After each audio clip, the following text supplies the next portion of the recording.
Match day में।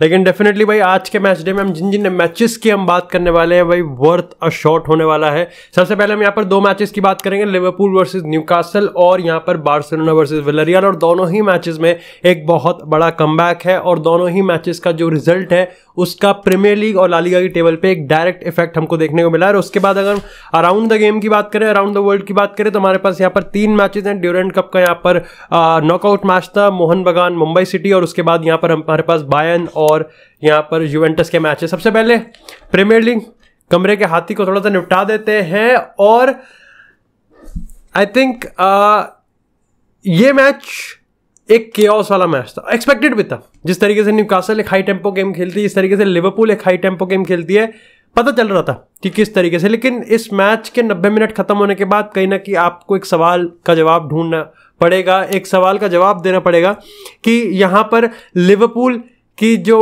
होते ना कि मरता क्या ना करता, मरते दम तक, लास्ट ब्रेथ तक जो फाइट किया है, उसकी ज्यादा तारीफ करनी चाहिए कि न्यूकासल यूनाइटेड ने जो टॉटनम वाला यहाँ पर दो टॉटनम अब यहाँ पर चेंज हो रही है, बट स्टिल पुरानी टॉटनम वाला जो नया बॉटल वाला जो उन्होंने सिलसिला हमारे सामने पेश किया है भाई, उसको कैसे करोगे। देखो यार, यहाँ पर सबसे पहले तो आपको समझना पड़ेगा कि एक तो क्रेडिट है ही कि लिवरपूल विद 11 ठीक है कैसा खेले पता चल गया था, लेकिन लिवरपूल विद 10 वो लास्ट मोमेंट तक कहीं ना कहीं हार नहीं मान रहे थे, अपने आप को एडजस्ट कर रहे थे। न्यूकासल के होम पर न्यूकासल की सुपीरियरिटी पे, न्यूकासल के अगेंस्ट गोल डाउन के बाद भी वो कहीं ना कहीं बार बार बताने की कोशिश कर रहे थे कि लिवरपूल अभी भी इस गेम में है। क्लॉप कुछ ना कुछ करने की कोशिश यहां पर जरूर कर रहा था कि भाई लिवरपूल हार नहीं मानती और आज भी कोई डिफरेंट डे यहां पर नहीं है। सबसे पहले तो हम यहां पर देखो एक चीज, लिवरपूल के और न्यूकासल के गेम में हम दोनों मैचेस, दोनों टीम्स के अगर सिस्टम की बात करें कि कहां क्या चीज फ्लॉप रही और कहां क्या चीज सक्सेसफुल रही, उस पर बात कर लेते हैं। देखो दोनों ही टीम्स के जो एक एक गोल आया यहाँ पर, ऑफकोर्स बाद में डार्विन नूनेस ने क्लच गोल मार दिया, लेकिन अगर पहले 2 गोल की बात करें तो उसमें डिफेंस का एक बहुत बड़ा रोल था, क्योंकि दोनों ही जगह एक डिफेंसिव एरर हुआ है। अगर हम यहाँ पर जो एंथनी गॉर्डन ने, जिसके मैं तुम्हें सही बताऊं तो मेरे लिए he is been absolutely amazing player, पहले भी था, लेकिन अब न्यूकासल में मेरे को ज्यादा स्पॉटलाइट में देखने को मिल रहा है, उसको ज्यादा रीच मिल रही है, उसको ज्यादा आंखों के सामने अपनी परफॉर्मेंस को शोकेस करने का मौका मिल रहा है, और उस चीज को वो भली बाती अच्छी तरीके से यूज कर रहा है। सेम लाइन में लमिन यमाल के लिए भी यूज करने वाला हूं। लेकिन यहां पर ट्रेंड की अगर हम बात करें, सही बताऊं उस मोमेंट पे ऐसा होता है कि इंडिविजुअल एरर को मैं ज्यादा यहां पर तवज्जो नहीं देता हूं, क्योंकि इंडिविजुअल एरर यार किसी के अगेंस्ट भी हो सकती है। कहीं ना कहीं आज हम यहां पर इन प्लेयर्स की बात करें, क्या पता कभी यहां पर मेसी, रोनाल्डो और इन बड़े ग्रेट प्लेयर्स जो इनको भी अगर इंडिविजुअल एरर हो तो इसमें कोई बैश करने का मतलब बनता नहीं है। लेकिन द रीजन वाई कि मैं यहां पर आर्नोल्ड को घेरने वाला हूं वो है कि उसका गेम वैसे भी पुअर ही जा रहा था। अब देखो यहां पर आर्नोल्ड के लिए 2 रोल बहुत फिक्स्ड है, या तो आप भाई इन्वर्टेड नंबर 6 डबल पिवट में खिलाओगे उसको, या फिर आप एक्चुअली में एंडो के अगेंस्ट मतलब एंडो के साथ खिलाओगे, या फिर एक्चुअली में आप उसको विंग पर ही रखने वाले हो जिससे विड्थ मिले और वो यहां पर अपने डिस्ट्रीब्यूशन के बलबूते पे किसी भी डिफेंस को खोले।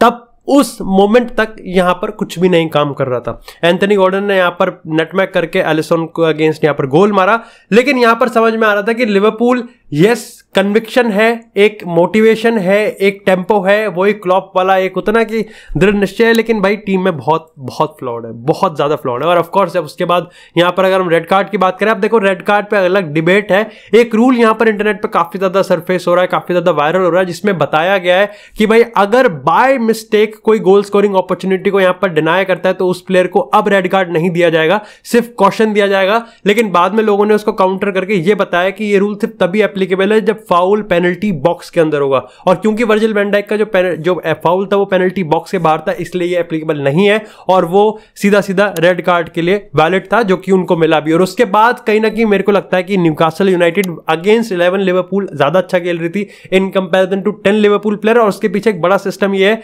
कि देखो यार, न्यूकासल यूनाइटेड पैसिव हो गई, न्यूकासल यूनाइटेड पैसिव भी होगी, बट अल्टीमेटली वो प्रेशर के अंदर दब दब के मर गए। इसका बहुत अच्छा एग्जांपल मैं बताऊंगा कि अपन लोग क्या करते हैं, पेपर होता है 1 महीने पहले, कौन पढ़ता है? कोई नहीं पढ़ता।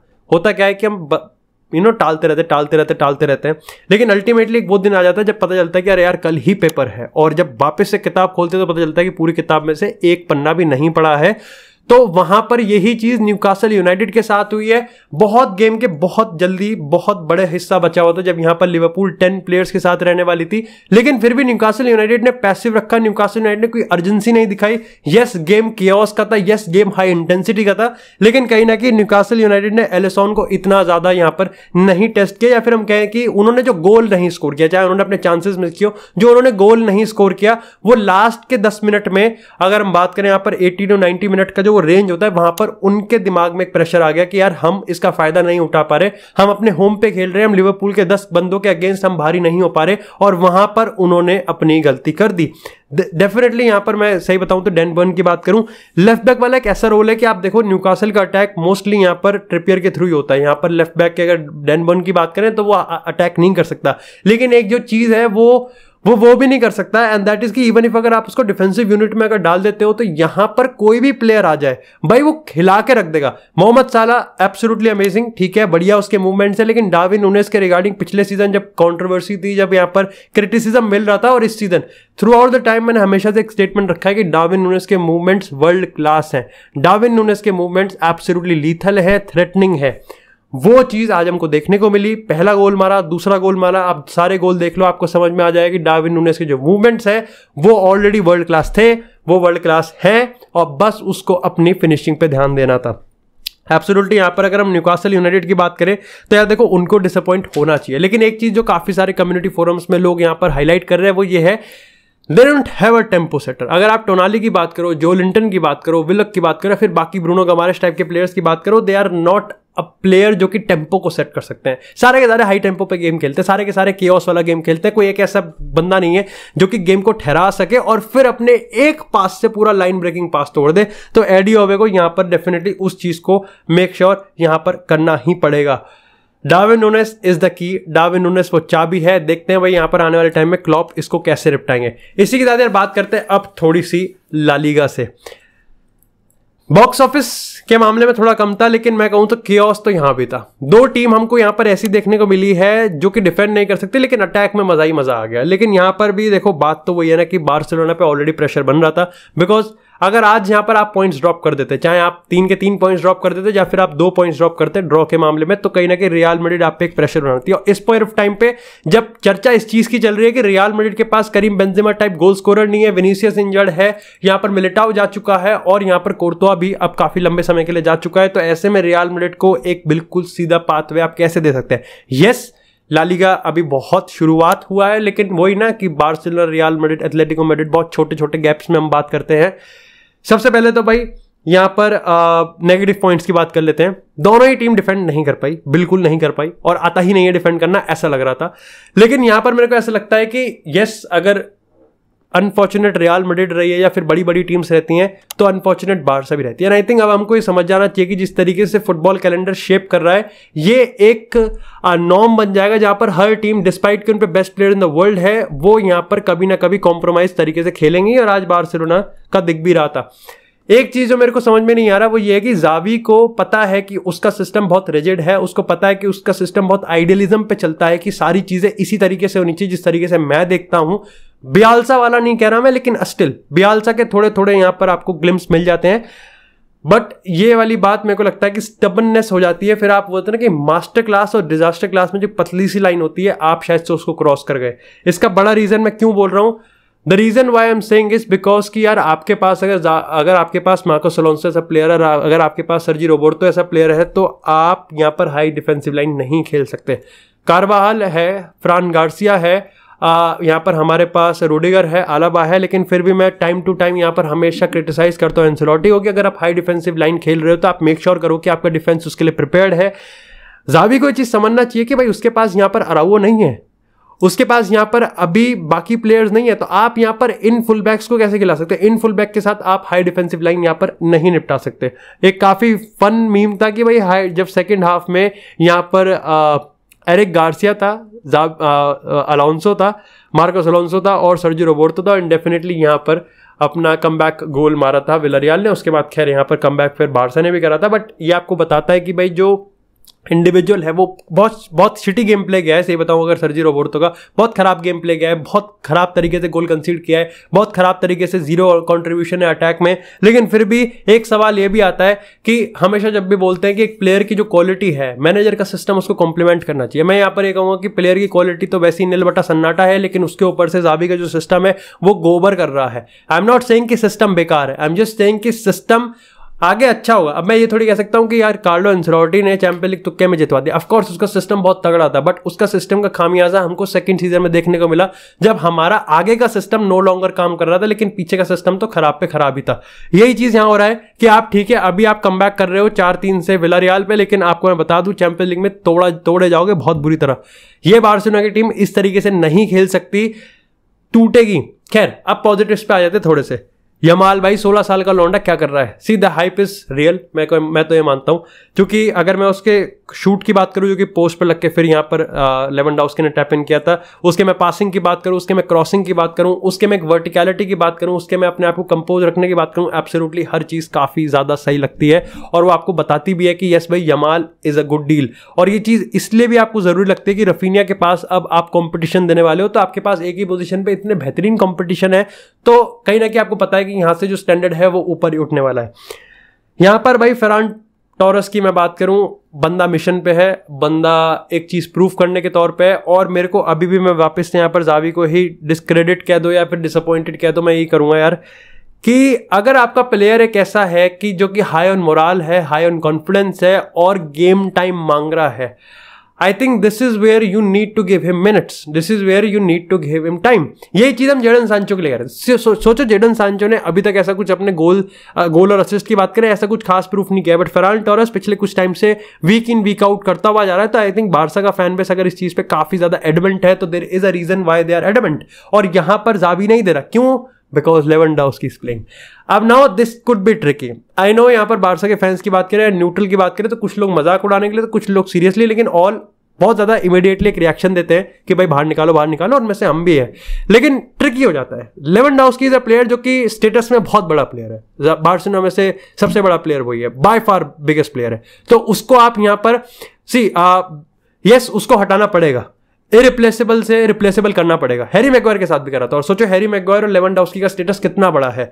लेकिन यहां पर आपको समझना पड़ेगा कि लेवेंडोव्स्की का जो गेम स्टेटस है, वो उसके गेम को और टीम के गेम को अब यहां पर डिस्टर्ब कर रहा है। So you need to do, I think यहीं पर ही जावी का जो मैन मैनेजमेंट है वो काम आने वाला है कि आप उसको किस तरीके से यहां पर इरिप्लेसेबल से रिप्लेसेबल करने वाले हो। और वही चीज उसके लिए भी बेटर है और वही चीज टीम के लिए भी बेटर है। क्या यहां पर फेरान टोरेस लेवेंडोव्स्की से बढ़िया प्लेयर है? नहीं। क्या यहां पर फेरान टोरेस इस पॉइंट ऑफ टाइम पे बार्सिलोना को ज्यादा मदद कर सकता है? हाँ। तो क्या यहां पर लेवेंडोव्स्की को बिठाना चाहिए? यस।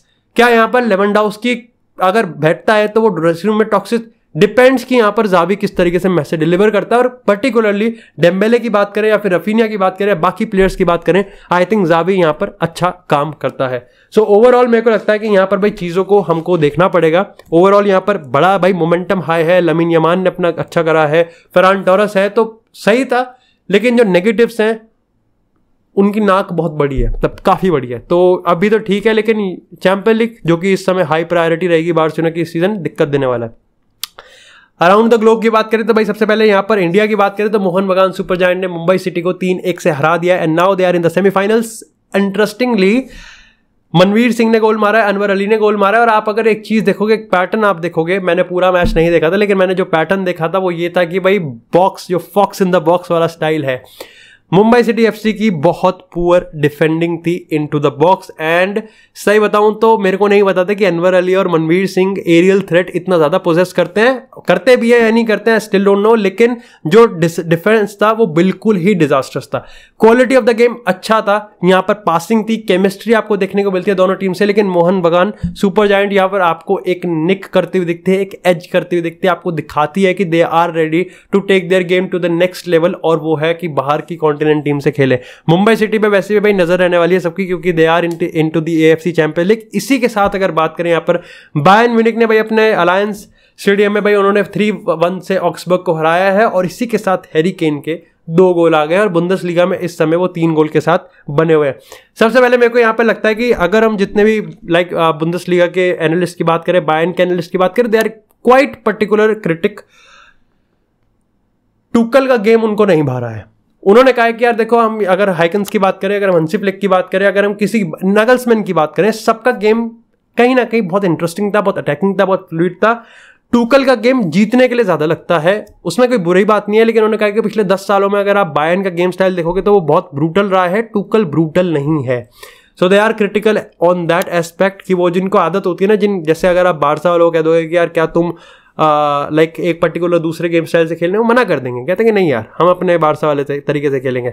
दूसरी चीज यहाँ पर यह है कि भाई अल्फोंसो डेविस का गैरेथ बेल वाला कोपा देल रे वाला रन मेरे को याद आ गया, जब उसने यहाँ पर हैरी केन को सेटअप किया, and Harry Kane again prove कर रहा है अपने आप को why is a natural goal scorer. अभी तक आर्टिस्टिक तरीके से यहाँ पर चीजें गेम निकल के नहीं आया, जो कि वो स्पर्स में वीक इन वीक आउट करता था, लेकिन नंबर 9 वाला रोल वो प्रॉपर तरीके से निभा रहा है। और मैं सही बताऊं तो अगर सिर्फ हैरी केन के नंबर 9 वाले रोल को अकाउंट में ले तो तब भी वो अपने आप को जस्टिफाई कर देता है, सीधी सी बात।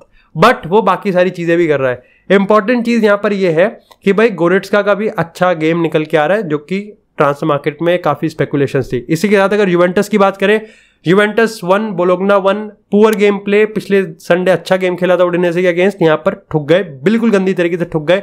कॉस्टिच को अभी भी इंक्लूड नहीं किया जा रहा, प्रॉपर तरीके से ट्रांसफर मार्केट में वो इन्वॉल्व है। लाहोविच ने यहाँ पर इक्वलाइज किया है, और जितना भी मूड यहाँ पर लाहोविच के रिगार्डिंग है, पता चल रहा है कि यहाँ पर वो यूवेंटस में रुकने वाला है। एलेक्सेंड्रो पिस पुअर, एलेक्सेंड्रो पता नहीं क्या कर रहा है, जैसे पहले खेलता था वैसे अब खेलता है, जैसे 10 साल पहले खेलता था वैसे अभी भी खेलता है, लेकिन फिर भी कुछ नहीं कर सकते। तो कह सकते हो Juventus are in a mess. Serie A में नापोली और मिलान का अभी भी दबदबा चल रहा है, बायर्न का यहाँ पर बुंदेसलीगा में, और प्रीमियर लीग में यहाँ पर मैन सिटी, टॉटनम और वेस्ट हैम का भी यहाँ पर अच्छा खासा दबदबा चल रहा है। Thank you so much guys for watching this episode. अगर आपको एपिसोड पसंद आया तो एपिसोड को लाइक करें, चैनल को सब्सक्राइब करें। आपको इसी तरह फुटबॉल से रिलेटेड एक्सक्लूसिव कंटेंट चैनल में मिलता रहेगा। तब तक के लिए stay tuned, stay safe, and I will see you guys in the next episode.